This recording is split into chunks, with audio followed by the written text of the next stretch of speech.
Teman-teman, sebelum Anda nonton video ini, jangan lupa like, comment, share, and subscribe ya. Terima kasih. Kami pastikan Anda. Selamat malam kepada pemirsa Gores Sadan TV di seluruh Indonesia. Gores Sadan TV membaca Indonesia dengan 3 metode pemikiran. Metode pemikiran kritis, metode pemikiran analitis, dan metode pemikiran reflektif. Pemirsa Gores Sadan TV yang kami cintai, pada kesempatan ini kita membahas secara khusus tentang KTT khusus ASEAN Amerika yang barusan selesai dilaksanakan di Amerika, di Washington DC, yang diselenggarakan tanggal 12 sampai 13 Mei 2022. KTT ini merupakan pertemuan offline pertama yang diselenggarakan setelah KTT virtual ASEAN Amerika yang diselenggarakan pada 26 Oktober 2022. Dalam KTT ASEAN Amerika ini, Indonesia menyampaikan beberapa poin yang penting, antara lain meningkatkan komitmen dari kesadaran negara-negara terhadap konvensi internasional. 2.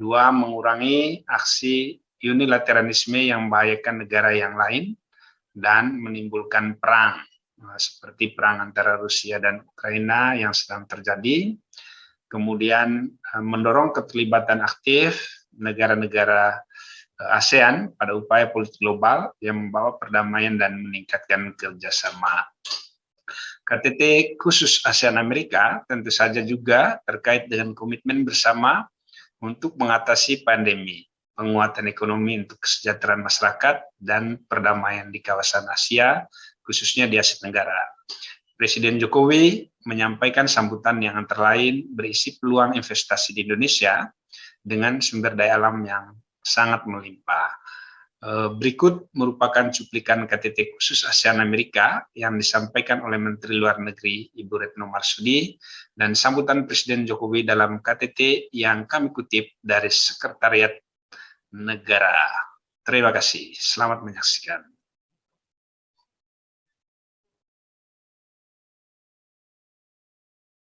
ASEAN Amerika Serikat yang diselenggarakan di Washington DC pada tanggal 12 dan 13 Mei 2022.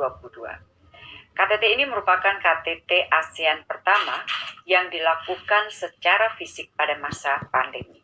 Pada hari ini, Presiden RI bersama dengan pemimpin ASEAN telah melakukan serangkaian kegiatan. Pertama, melakukan working lunch dengan Kongres di Capitol Hill. Yang kedua, menghadiri ASEAN US Business Leaders Meeting. Kemudian yang ketiga adalah melakukan jamuan makan malam dengan Presiden Biden di Gedung Putih. Saya ingin mulai dengan pertemuan dengan Kongres. Yang menjadi tuan rumah pertemuan adalah Speaker Kongres Nancy Pelosi yang dihadiri oleh pimpinan House maupun Senat, terutama dari Komite Luar Negeri. Presiden Jokowi diberi kesempatan untuk berbicara pertama dan memperkenalkan para pemimpin ASEAN kepada Kongres. Untuk selanjutnya, bersama dengan Speaker Pelosi, Presiden Jokowi memimpin jalannya pertemuan. Pertemuan berlangsung dengan sangat baik, terbuka, dan sangat cair. Di dalam pertemuan tersebut, Presiden Jokowi menyampaikan antara lain bahwa perang di Ukraina telah menciptakan instabilitas, menciptakan dampak kemanusiaan yang besar dan dampak ekonomi yang luar biasa.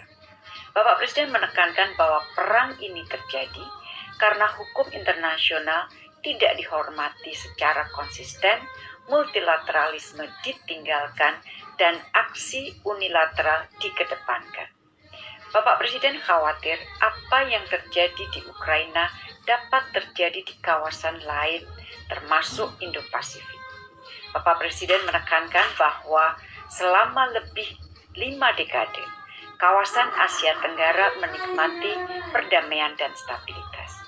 Ini karena negara-negara ASEAN bekerja keras membangun arsitektur kawasan yang mengedepankan paradigma win-win, bukan zero sum, mengedepankan budaya dialog, bukan persaingan, mengedepankan kerjasama inklusif, bukan pembendungan atau containment.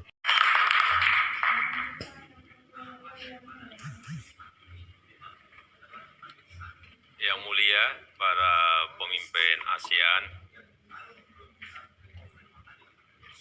para CEOs,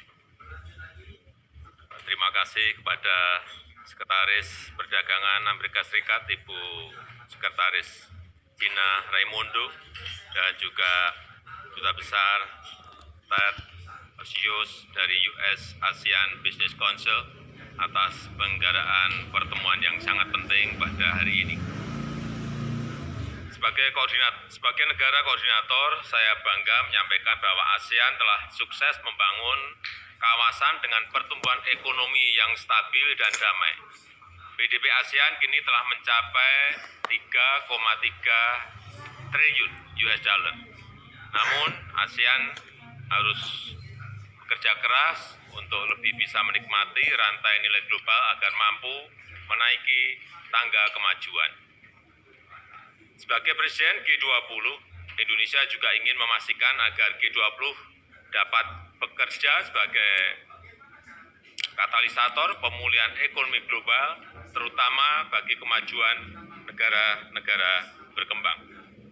Semua ini membutuhkan kemitraan yang erat antara pemerintah dengan komunitas bisnis. Dan saya berharap para CEO perusahaan-perusahaan besar Amerika dapat membangun kerjasama yang konkret di G20 dan kerjasama dengan ASEAN, khususnya dengan Indonesia. Hadirin yang saya hormati, dengan populasi 270 juta orang yang mayoritas usia produktif, Indonesia terus melakukan terobosan dan inovasi untuk bisa naik kelas. Dengan wilayah yang luas, kekayaan alam yang berlimpah, Indonesia sangat kaya dalam penyediaan bahan baku industri serta penyediaan energi hijau. Sebagai salah satu negara penghasil biji nikel terbesar di dunia, Indonesia berkembang pesat dalam industri besi dan baja. Dan saat ini Indonesia menjadi negara penghasil besi baja stainless terbesar nomor 2 di dunia. Transformasi ini akan diikuti dengan barang-barang tambang seperti tembaga dan bauksit untuk aluminium yang akan menjadi tulang punggung industri energi baru dan terbarukan, termasuk baterai litium dan mobil listrik. Selain itu, Indonesia juga sangat kaya dengan potensi energi hijau.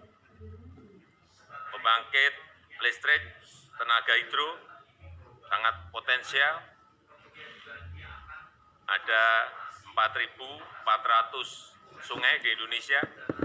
Juga pembangkit listrik tenaga surya, juga pembangkit listrik tenaga geotermal yang sangat melimpah. Ada potensi 29.000 megawatt untuk geotermal. Kami memastikan bahwa produksi barang penting akan dihasilkan dari pembangkit listrik yang ramah lingkungan. Dan kami mengundang para pelaku bisnis Amerika untuk investasi di Indonesia.